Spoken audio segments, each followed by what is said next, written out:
Hello, everyone, and welcome to the Dyslexia Life Hack Show. I'm your host, Matthew Head, and in this episode, I'm talking to Louise Barnes. She is the founder of Unlock Learning, where she uses Neuro Linguistic Programming, NLP, to help dyslexics with reading and writing. She was a primary school for 20 years, and she kept seeing children get frustrated with reading and writing, which led her to her interest in NLP. As always, there's extended show notes at dyslexialifehacks.com, which contains more notes on the episode, as well as links to things we talk about. So that leaves me to welcome you to the show, Lou. Hello, thanks for having me. No problem at all. Where I thought I'd kick the show off today with is, where did your interest in teaching start? Oh, that's a great question. My mum and my dad were both teachers. Oh, blimey. I know. And I'd say they tried to put me off, but they didn't really. They failed. Yeah, totally. They loved teaching. And as a child, I used to play being a teacher. That was my favourite game. I guess I followed in their footsteps. And really, I did have a brief dalliance with the idea of being a solicitor. And then realised just before I was about to go to university, realised that actually all I wanted to do was be a teacher. So yeah, it came from my parents. Blimey. So you were doing it as a kid and just turned it into everything as an adult. You kept going and going and going. Absolutely. Changed from teddy bears and dolls to real people. Yes. Which one did you prefer? Well, real people are more interesting. Yeah. You can have more conversation with her, I found out. Yeah. So obviously, 20 years in the teaching industry, and you cited, when I was reading all your profiles, you're watching kids getting frustrated with learning to learn. But I want to kind of take you back before we get into the kind of that part of the conversation into, I guess, your younger days and when you might have become aware that there are children that learn differently to what sort of standard education would throw at them. Was there any awareness of this as you were going through school yourself? I think, yes, there was an awareness, but being totally honest, I don't think any of us had an awful lot of, if any, real understanding. So the children who were different, who didn't seem to be able to do things. And I think back in those days, we were very cruel and unkind, generally, children got these dreadful labels, and there was a lot of help for them. Particularly, I think I remember one, one group being called the slow learners group, things like that. Oh God, right. Yeah. Helpful. Which is just, now I see it as awful. But when I was a child, no, I don't think there was any attempt to help us as pupils understand, and I don't think the teachers understood, to be honest. No, either. No. So I was aware of them, but really probably didn't engage with them that much. Yeah. Okay. Yeah, it's interesting because sometimes I've spoken to guests and yes, I remember sort of helping people out at the young school that led them to kind of dealing with people like neurodiversity but other times, because it shows the sign of the times when you're being educated, that you're aware of the labels and some of the really unfortunate ones, but other than that, it was just or it's the person that disappeared off out of a lesson and come back and all that kind of stuff. Yeah. I tell you what I was very aware of, though, on a much nicer side of it. My mum took time out of teaching for a while when myself and my sister were younger, and she actually used to have children who struggled and taught them at home. So they'd come for extra lessons to our house. Uh-huh. So I was aware of them within my own peer groups. I think they were, in my memory, they were often quite a lot older than me. So I must have been really young then. But I do remember some children coming to the house, and I do remember one particular lad who seemed huge to me at the time. He would have been a teenager. And I remember that he was really lovely, and he used to help me if I had something broken. He was really good at fixing it. Oh, cool. Yeah. And my mum was always really lovely with these students. And so I have that memory rather than interacting with my own peers at school. Maybe that's a seed of future things to come for yourself, seeing this kind of... Yeah, maybe. So you kind of work through into schools and you work as a teacher yourself. Now, at what point did you start having to work with children who weren't learning in a kind of the conventional style? At what point did you start thinking, we need to do something here? Well, pretty much straight away, because every class has its children who were struggling to access the curriculum in the way we present it. The first school I worked with was actually in quite a challenging area, so there were quite a few children who didn't get a lot of support at home as well. I have to admit, my first year of teaching was a bit like going, Daniel in the lion's den. I found it a very, very steep learning curve. Yeah. Yeah, definitely. I learned a lot that first year.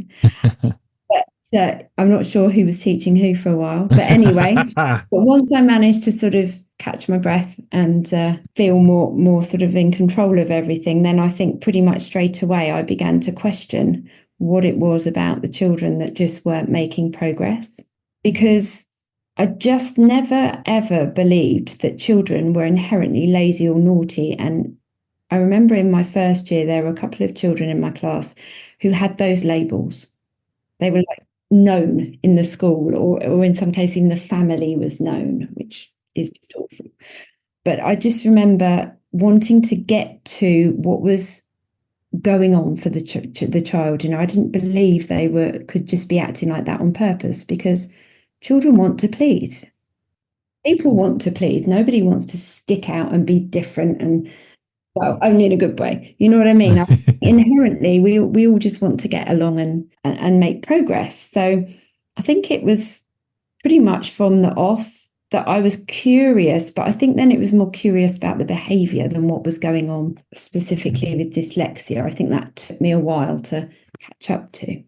So what sort of do you find most curious about the behaviour? You just say kids misbehaving, and kids want to stand out in good ways normally rather than bad ways, but you sort of followed the thread of the behaviour. How did that end up landing you on neurodiversity and dyslexia in particular? I think I realised, yeah, you're absolutely right. It did start from a fascination, or it was a concern. It was a real concern. Yeah.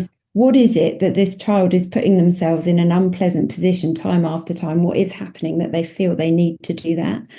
And I guess after a while, I started to realise, or sort of have this train of thought, that this activity, the writing, the listening, the reading, whatever it was, is actually causing them so much pain and frustration and difficulty that it is better for them to take avoiding action than to try and do it.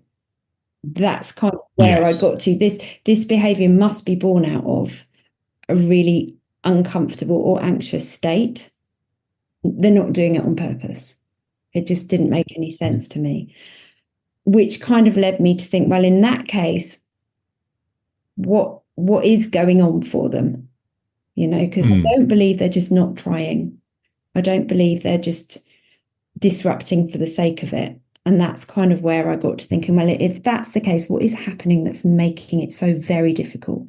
And more to the point, why are all these extra groups they're going to not making the difference?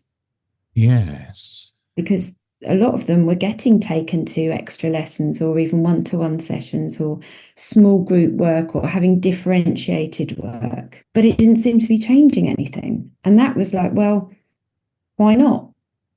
And if it doesn't change it, why are we still doing it? Yes. Yeah, let's try it again to see if that makes the difference on the fifth time. Yeah. Exactly. And that's where the real frustration kicked in, because like, hang on a minute.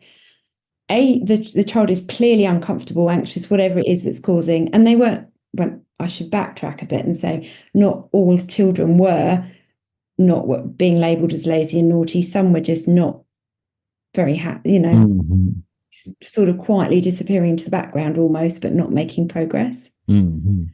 Or I could sense that they were anxious, or they were getting more and more fed up, or they were saying things like they were stupid, they were losing their self-esteem. So it wasn't all about behaviour, but it was like, hang on, we keep doing this same thing and it's not helping, so surely we need to do something else. Yeah. So what did you start doing initially, thinking, well, I got to do something else? And you're working as a teacher, so there is the constraints of how being a teacher and what you need to teach, and the stuff laid down from places higher up and all that kind of stuff, and government guidelines. Now, What were you trying to do within them boundaries to help? Was there much room? Because I mean, I've never worked as a teacher, so I.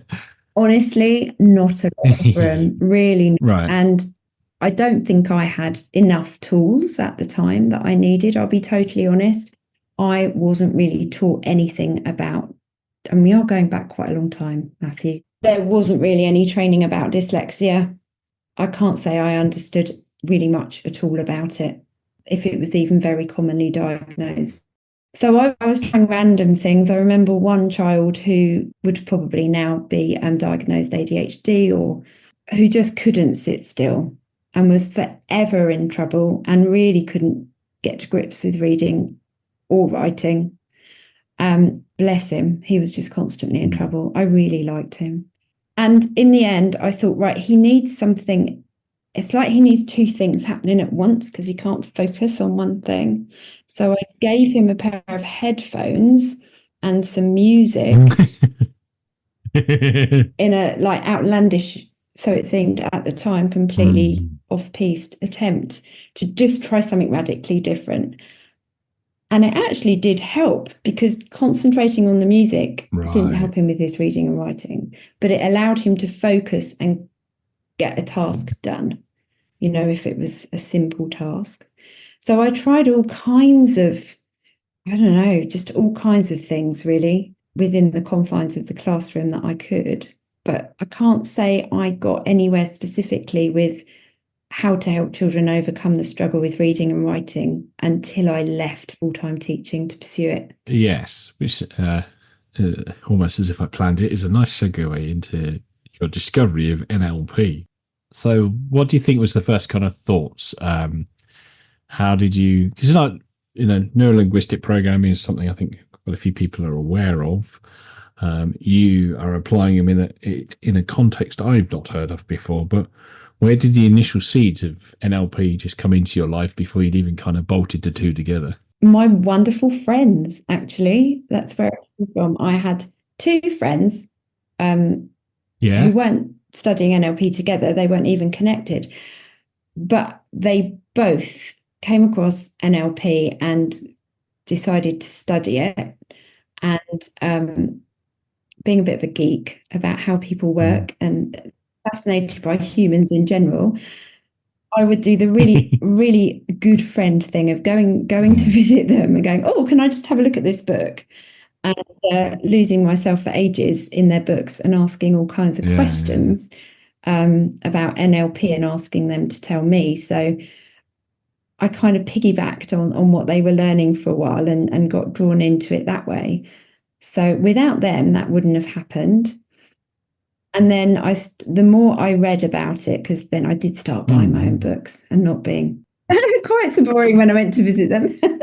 But then I started to sort of consume more information and decided, actually, you know what, I think I want to study this, and perhaps it could help with the sort of pursuit of a better way to help children. But at least I would get a better understanding of, I think, the human mind and how things work and how to interact with it. And I thought that could only be helpful. So that's how I came across it, because my really good friends were doing it. Luck, really. So when you started to read around it, did you start applying techniques in any of your kind of teaching methodology or anywhere else in your life that you were just kind of, I'm going to do this a disservice, as you were dabbling within it at that point in time? No, dabbling's fine.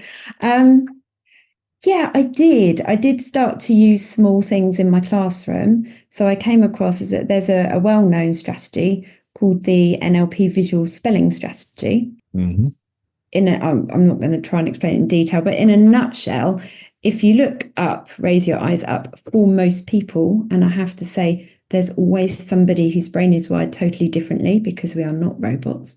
But for most people, if you look up, you switch on the part of your brain that works well with pictures. Okay. Well, letters and words are just pictures. So for some children, if they look up at a word, it's easier for them to remember it. And then if they look up again, it's easier for them to spell it than if they look down at a desk. So what I did was I started using it with my whole class, and we brought all kinds of fun things into it. So I'd like hold the word up. They'd all look. Oh no, I had them in partners, so that was fun because they all had a buddy to do it with. Imagine a whole class of 30 kids. It's got quite raucous. So their buddy would hold the board up. They'd look at the word, then they'd look away, and then we'd get them to look up again at a blank board, and then they'd all have to shout the letters out, as many as they could remember. And every time they got one right, their buddy would go, yeah, and punch the air. So it was all really positive. And there's a lot more to it than that. That's just a very basic outline. So I started using things like that in my classroom, which we all did together. And even simple things like that, a lot of the children who'd been struggling, they found it fun, it wasn't pressured, and they started to remember words better. Some of them took it home and started getting their parents to help them to learn their spellings. Small things got applied, yeah. Yeah, I see. So where does it come in at there's a day that you quit teaching and dive into NLP full time, learn it, study it, get qualifications in it? Now, you didn't just wake up on a Sunday and go, I know what I'm going to do tomorrow. So how did that kind of grow into, I need to finish and quit teaching to dive into this full time? So it's a really random way it happened. I like to think the universe had a plan for me at this point, really. So I was getting more and more frustrated by being part of the system as it is currently. I was struggling with the system. I felt it was more about the ticks and the boxes and the paperwork and less about the children. I was also I was just getting worn down by the amount of paperwork and stuff that was going on. I was really interested in teaching the children and knowing and understanding and doing the best I could for the children. And I didn't feel I could do that within the system as it was. So I was getting quite fed up about it, and it was starting to take an effect on my general well-being, to be honest. Just at that point where I was just not feeling I was able to do the job I wanted to do and be the teacher I wanted to be. A family friend sadly passed away, and in absolute surprise left me some money. And that money just happened to be enough to do my NLP training. And it was like, okay, yeah, these two things happened together. It was still a real leap of faith. It was quite scary. I did do some supply teaching alongside for a while to sort of, keep the wolf from the door. But it just got to the point where I wasn't happy, and it was a burning passion that I find something better. It actually became a bit of an obsession. Yeah. Wow. So where did you get your training on? Because, I mean, correct me if I'm wrong, because I don't know the NLP industry very well, that I imagine there's not NLP courses for teaching dyslexic learners going around many colleges or universities. So how did you manage to narrow down where to do that? Because I'm imagining at that point you want to do the NLP and apply it to learning for neurodiversity. So how did you manage to find someone that might even get you anywhere near or anywhere close to the ballpark? There wasn't anywhere. There was nowhere doing anything specific. So I found what I believe to be the best trainer and the best company available at the time. Because to be honest, you can there's so many different levels of NLP training and, different, how shall I say it, qualities of training available, as in many unregulated things. So I decided that if I was going to do this, I was going to invest and go with the best trainer I could, with the best company I could. And it was a general NLP practitioner course that I did, stretched over quite some months actually. Okay. And then it was up to me to make the leaps and see what came of it, because there was nothing specific. So I trained with Ian McDermott from ITS, and I have to say it was brilliant. Yeah, that was my remit: find the best NLP training I can, and then make the most of it. Yeah, no, definitely. If you got the resources, then you do want to be trained at the best places you can. And did you ever do any kind of practicing sort of general NLP to sort of sharpen your sword at it, or directly you were trained, were you straight into children and reading? No, I've done quite a lot of what this is only my personal word for it, but I call NLP therapy coaching sort of sessions with people. Yeah, so things like phobias, dealing with phobias, and OCD behaviors, and really any issues people have. And NLP can be really powerful. Mm-hmm. There's some lovely techniques that are really gentle and very powerful. So I did do that as well for a while. I still, if asked, will do that now, although I don't. Gosh, nicely. I'm so focused on the dyslexia side of it. It's only the people that know that would ask generally. But yeah, well, you're just giving it away to more people. I have. I'm only doing the dyslexia generally. But I think really when you delve into something, you need it's good to have a broad knowledge of it. And also when I'm working with children or adults with dyslexia, sometimes you come up across little bumps in the road, and if you've got a little, you've got a toolbox. So NLP gives me a toolbox of techniques I can borrow from and bring in. Yes, and of course. Work with that person as I find they need it. Of course. Because everyone's so different. So yeah, I use it in a broader sense. Yeah. But my passion is using it to help people with dyslexia and other neurodiversities. Yeah. So before we dive into dyslexia particularly, I just want to get a feel for anybody who's not experienced an NLP session generally, like you're saying, for coaching or therapy. How does that look? And then that'll give us a nice contrast when we get into the neurodiversity side of it. So how would it look if we come to you for we're one of the special people who know what to ask and how to ask it. It comes to a general sort of coaching session for some of the things you've cited already. How does that kind of work? So the first thing I would do with someone is find out what it's generally NLP. The way I use it is a pattern of behavior that you want to change because it's not serving you. So, for example, someone might come to me with a phobia.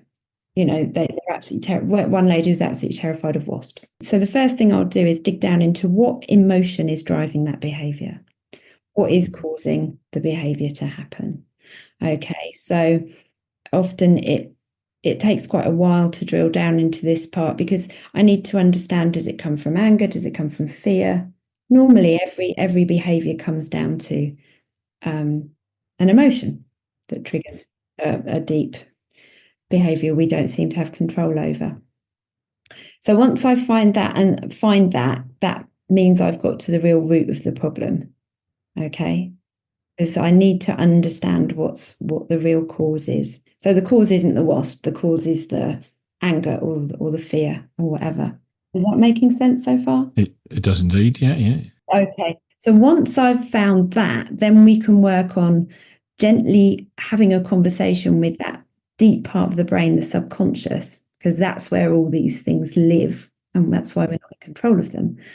So at that point, we can access the subconscious brain and just sort of make it safe. So rather than having a fear response when you see a wasp, you can have it's just a wasp response.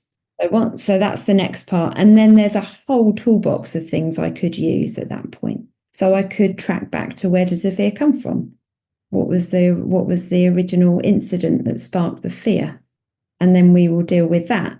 Or we could there's so many different ways of doing it. Or we could, if that doesn't feel right for that person, then we could change the idea of the wasp in the subconscious. So the wasp is no longer a scary thing. We do things with the idea of the wasp. So it has a different it doesn't trigger that fear. But it's all really about finding the root cause of the problem and then bringing safety into the situation. Does that make sense? It does indeed, yes. I can understand the sort of deep dive and the tech, and you've got various toolbox techniques that you're going to use. So it does make sense. So that kind of is a nice overview of how you would use NLP to sort of deal with a more general kind of thing. So now your business is obviously NLP with teaching dyslexics and any neurodiversity with reading or writing. So and it's quite a novel thing. How did you end up building that up? You've got the background in teaching. You've now got the qualifications in NLP. You've now got to convince people that you can able to bolt the two together to help with reading. So how did that work? Well, honestly, it's been a very long journey, Matthew. I can imagine. I'm still here, but there have been times when I just thought, oh no, no one's ever going to believe me that this works. Mm-hmm. I know it works, or I wouldn't still be here, to be honest. Yeah. But yeah, I've just got to the point. I think the last couple of years, people are now ready for something different. Yeah. And it's been a long old journey. I've had my fair share of people saying, this, you're making this up, you're a charlatan. This is we've never heard of this. It can't be right. But you see, that's human behavior. We're pre-programmed, we're wired to fear change because it's a survival mechanism. Mm-hmm. You weren't supposed to go and eat the berries no one else had eaten because they might have killed you. Yeah, there might be a good reason for that. Yeah. So I understand and why people are nervous about something new. Anything that is new is ridiculed. When doctors first started were told maybe they should wash their hands between patients and bodies, that idea was ridiculed. Yeah, it was very, very, very, very, very ridiculed, that one. Yeah. And now it's just common sense. So I understand why when you have something that is a bit new and sounds a bit wacky, which, the way I do it does sound completely wacky. People are like, oh, I don't know, that sounds a bit strange. So I get that. But luckily I say luckily, it has been a lot of hard work too. Yeah, of course. Yeah, it really has.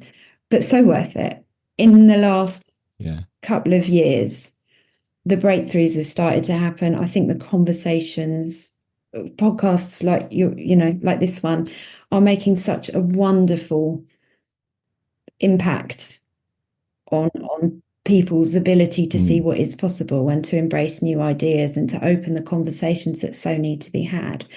So the last couple of years has improved. Suddenly I find myself a lot busier and a lot more in demand, and with people taking more interest and now believing that the two actually go together really well. Yeah, definitely. Yeah. And it's with the reasoning, why wouldn't it? If you're able to use techniques to get people to, as you say, unlearn that fear of the wasp and put the wasp in a different place, then why can't you then use them in a different direction to help with the sort of reading and writing? So without giving away all of the secrets, because I appreciate you've got a business to grow, how does NLP and dyslexic learning go together? I don't actually mind telling you lots of my secrets because I want to share this information anyway, to be honest. I want as many people to be helped as possible because there's only one of me. There's no point me holding it all close. So I'm happy to share. Yeah, absolutely. I'm looking to be training people in schools soon anyway, so that will be great. Oh, cool. Yeah. Yeah, we need to spread that. It's no good me just having it for myself. That's pointless. Yeah. That's pointless. I actually want to change the way we deal with it in schools, or at least let this information be widely known so there are more tools available and less children have to struggle, really. That's the plan. So I'm happy to talk about it, Matthew, not a problem. So you've really nailed it when you went back and said about, well, if you can, the fear of the wasp, why can't you apply that? It's kind of the same thing. Okay. So what I have discovered, and I have to say, I haven't discovered this. I've put things together. Yeah. What I've discovered is that people who are struggling with reading and writing, somewhere in their subconscious, their brain, it's not their eyes, it's from their brain. Their brain is distorting how words on a page appear. So in some way, and it's, in my experience, always a creative, outside the box thinker this occurs to. I have a theory on that, but I won't go into that now. So these intelligent, creative people, some, for whatever reason, their brilliant brains have distorted the way text appears, to them. And it could be so many different things. Some of the classics: moving, blurring, disappearing, in and out, not being able to see whole words, or being able to see the words, but not being able to remember the information once they've read it. That's another thing I find a lot. So, like the wasp, what we do is we go and find out, well, what's driving it? What's happening here? So the first thing I have to do is find out what is going on with the text. I need to understand the problem. And this is the really good fun part, because our brains love metaphor and they love images. Okay. And luckily, most of the people I work with are brilliant visual thinkers as well. So what I do is I get them to imagine, we do a couple of bits to start with, but then the main thing, I get them to imagine some kind of creature. Now, this can be anything from a dog to I had an octo spider, which was an alien spider with 10 legs and 10 arms and all kinds of amazing things. It can be anything. Oh, they did, and it was brilliant. We had so much fun, because honestly, it's so much fun. So you choose your image, and then what it is I need to get your brilliant creative brain seeing that image in a still, stable manner. So all we do is play with the image. So if the image, say it's a cat, if the cat is moving, well, that's fine. Cats move. That doesn't tell me much. If it's really hard for you to imagine that cat staying as still as a photograph or a statue, there's a high likelihood, I'm not saying anything is definite, a high likelihood that your brilliant brain doesn't like to see still images.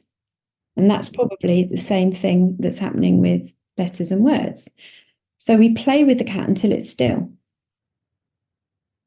So we're retraining that part of the brain, creating a new neural pathway that the brain goes, oh, I can see an image and it's still, and that's safe.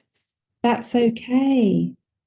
And then if the cat's blurry, we want to bring it into focus. Some people can't even picture a cat. So we need, because there's a thing called aphantasia where you can't picture an image. Well, in that case, we need to work really carefully and gently and make sure no trauma's, causing a problem, because it's not trauma, but I do work with people who have suffered trauma, that we can look at that image and it's safe. So we work on that. So we work on all aspects of this cat or 10-legged spider or whatever it is. Yeah, that's it, the octo spider. I love it when they get names too.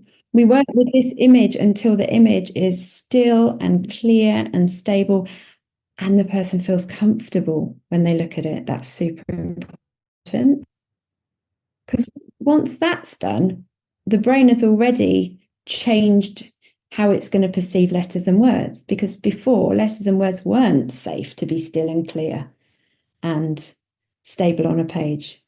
Is that making sense? Do you want me to fill in any bit? No, I think I'm gonna repeat my understanding back to you so we can make sure we've got this pinned. But you're sort of saying that the person in question comes up with a creature of some description, and then you're kind of asking them how that lives in their kind of mind's eye, for want of a better phrase. And what you're trying to do is coach them back to a solid, stable, almost photograph of it. And you'll use various techniques, and this is where the toolbox comes in, to try and create the neural pathways and the connection and make the brain feel safe with that stable, solid sort of photographic image. And that starts to help with decoding words. Or is there a bit between that I'm missing, or you haven't explained yet? There is, yeah. You've got it spot on, by the way. I was paying attention, see. You've done a really good job there. I'm glad I explained it in a way that made sense as well. Sometimes if you know something really well, it's really hard to communicate it, isn't it? It's a separate skill all to itself sometimes. So yeah, well done. So yeah, that's just the first part. That's what I call the magic, because I think that's the missing piece for me that we weren't doing before. Because until you can see letters, and as I said, I think before, letters are only images, they're only pictures. Until you can see them in a clear, stable manner, how on earth do you know what they look like, or how on earth can you remember them? Mm-hmm. It's just not going to happen, isn't it? If you're spelling your word is always the letters swap around, How are you going to remember what order to write the letters in? You can't. It's not your fault.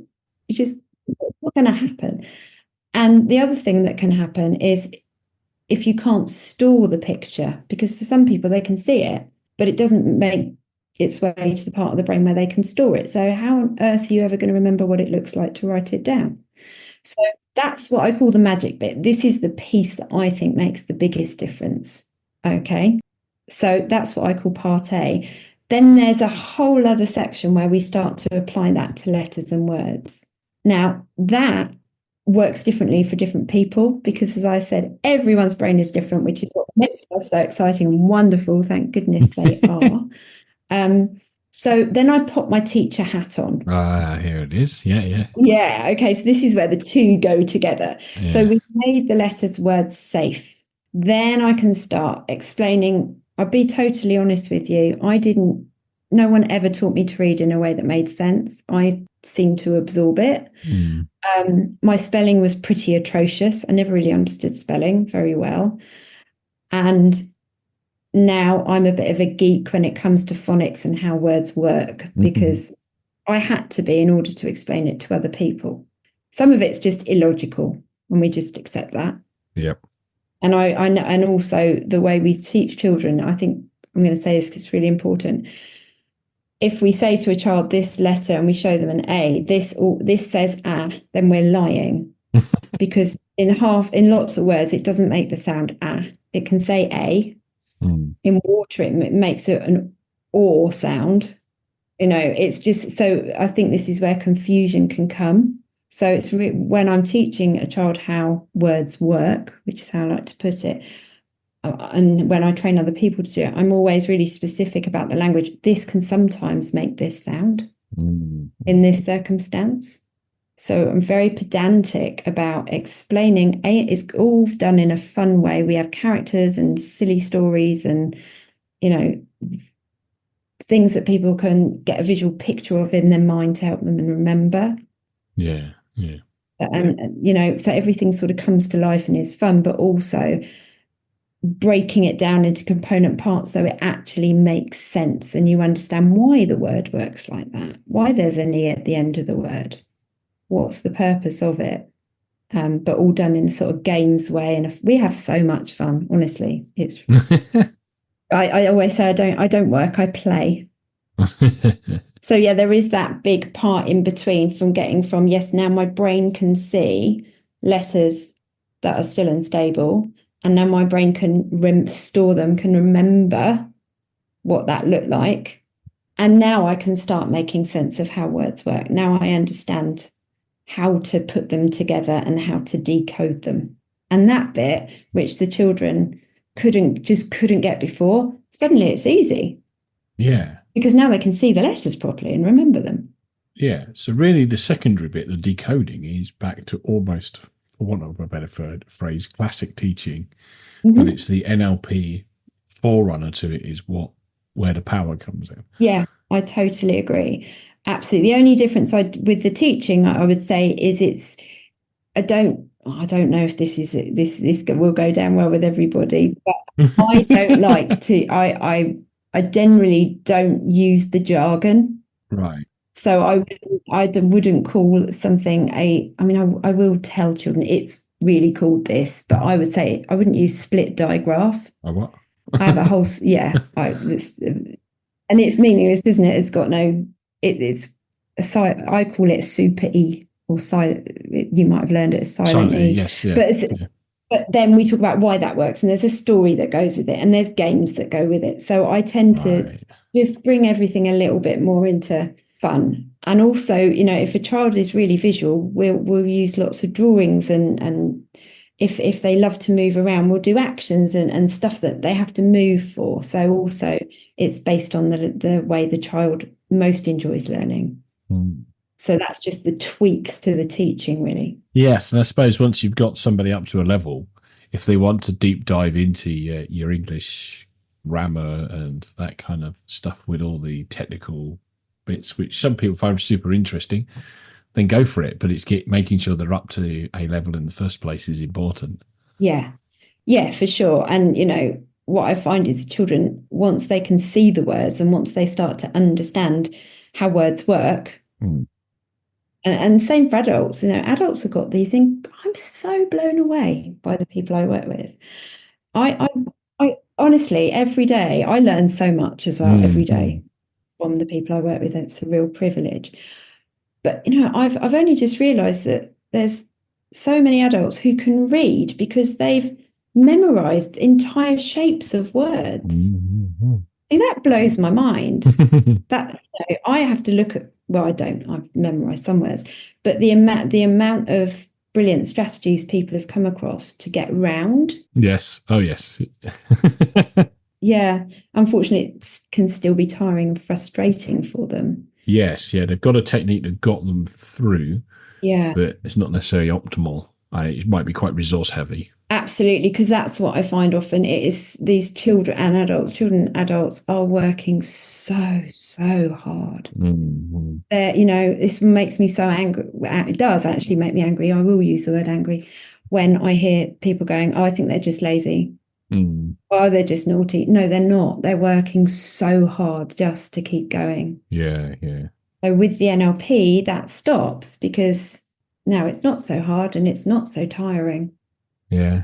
Wow. Sounds like a really interesting you stumbled upon. And it sounds like, I was going to ask whether it worked in adults, but you've worked with adults and it does work as well. And why wouldn't it? I just wonder if adults were so pinned down by their learned stuff. I guess you have to wade through more, maybe. Yeah, you're absolutely right. And I think it's really brave. I think children haven't got all their strategies in place. I think it takes a lot more courage for an adult to go, actually, I've been doing this all these years, but I'm ready to try something new now. Yes. Oh, yes. I mean, yeah. It can be harder. Yeah. But not always. I had one lady, I keep saying everyone's brilliant. They are brilliant. I'm not going to apologize for that. But this lady is an award-winning tutor. She does incredible work with neurodivergent students herself. Had dyslexia and Merle's Islands. I don't know if I'm saying that right, which is quite a common syndrome. It's where things are can be really uncomfortable for people when they look at a page of text. Oh, not Erlin syndrome. Erlin's, that's it. I'm not saying that. Yeah, Erlin's syndrome. She was dealing with that too. Yeah. And she started off with aphantasia, and yet she, within 2 or 3 sessions, was reading much more easily, and she read her first book a few weeks after on holiday. So she was really fast, whereas some adults can take a lot longer. Yes. Because I've got to dig through layers and layers of time and maybe some trauma and some beliefs about themselves, but we do get there. Yes, definitely. Brilliant. So, right, every guest that comes on the podcast has 3 rapid fire questions to round out the podcast. They're rapid fire questions from me, but they don't necessarily need short answers from yourself. So shall we dive into question number 1? Okay. So question number 1 is, what prejudice have you had about dyslexia that's been proven wrong? Well, because I listened to your podcast, I knew this was coming. I thought you had a knowing, I know this. I do, and I've been really struggling with this question. And I think, so I can't give you a short answer. I'm so glad it doesn't have to be. Not that that's my forte anyway, you'll have noticed. I figured this. You definitely noticed. But I was thinking, I don't think I've ever had, personally, I've had prejudice about dyslexia because, as we were saying earlier, when I was at school, I didn't have any beliefs or thoughts about it myself. As I say, I sort of, and when I was learning to teach, I don't think it really came up. So I think what I've noticed more, I just think I didn't have any understanding. It was a total lack of knowledge. What I realise now, and I think the one that gets me the most still, is that, and we touched on it, people who have dyslexia, there's a few, but people that have dyslexia are just not trying. That's the one that is just makes my blood boil, really, because it's totally wrong. Yeah, the lazy kid one. Yeah, I hate that. And the other one is, if you can read, you can't have dyslexia. Oh, yeah. I only discovered myself on this journey, but they can't have dyslexia, they can read, and that's just not the case either. No, not at all. Cool. Yeah, it's not. And I had somebody overheard something in a pub the other day. Oh, it's just an inner ear problem. I was like, how does that even work? How did they get to that? I had a quick Google rather than going over to the table and telling them the error of their ways. But apparently it was some research from like the 1970s or something. They thought it was an inner ear thing you needed to fix, and that would be dyslexia. But you're quoting stuff from the 70s. There's a lot of things have changed since then. Yeah. Thankfully, things are changing. But it's so people do hear one thing and get stuck in it, don't they? And we all have to be open to change. I'm learning new things all the time. We do, yeah. We do. And that's the kind of general rule for life, isn't it? Being open to change and things moving. Definitely. Yeah. Okay. Rapid fire question number 2, and you probably know which one's coming. If an alien landed, you had to describe dyslexia to them, how would you do it? Oh, that's not an easy one either. So from my perspective, I would say dyslexia is when a really creative, intelligent person gets frustrated because our language is totally illogical, and because probably the way people have tried to explain it to them isn't very good, that brilliant brain starts to do something with the text that makes it really, really hard to make sense of how words work. And that in turn makes reading and writing very, very difficult and very, very exhausting. Yeah. Oh, yeah. Yes. Cool. Right. And the final question, and seeing as this is the Dyslexia Life Hack show and you're not allowed to promote your own thing here, what is your favourite dyslexia life hack? Oh dear. Okay. I think I would have to say that because every brain is so very, very different, just find what works for you. And don't be afraid to try different things, because not everything will work for everybody. And it's not going to be your brain that's the problem ever. It's just you haven't found the right thing yet. So don't give up, keep trying. Yeah, great. Thank you. So before we sign off, and thank you for the time, Lou, is there anything you'd like to add, and where can people find you? No, I don't think there's anything to add. I feel like I've talked an awful lot. People can find me. You can find me on Facebook, and that's /Unlock Learning. Mm-hmm. You can find me on LinkedIn, which is Lou-Barnes Unlock Learning. There might be a dot in there, Matthew. I'm not entirely sure. We'll put the correct links in the show notes. Thank you. Good, because this is where I fall down, I'm afraid. And my website, even though I wrote it down, you see, we'll make mistakes. There we go. And my website is www.unlock-learning.co.uk. Cool. That just leads me to thank you very much for taking the time to talk to me today. You're so welcome. It's been a pleasure, and thanks so much for having me. And I want to thank everybody else for taking time to listen. And a quick reminder, if you're enjoying the show, give it a review on your podcast platform and share it with some of your friends to help it grow. And I will speak to you in the next episode.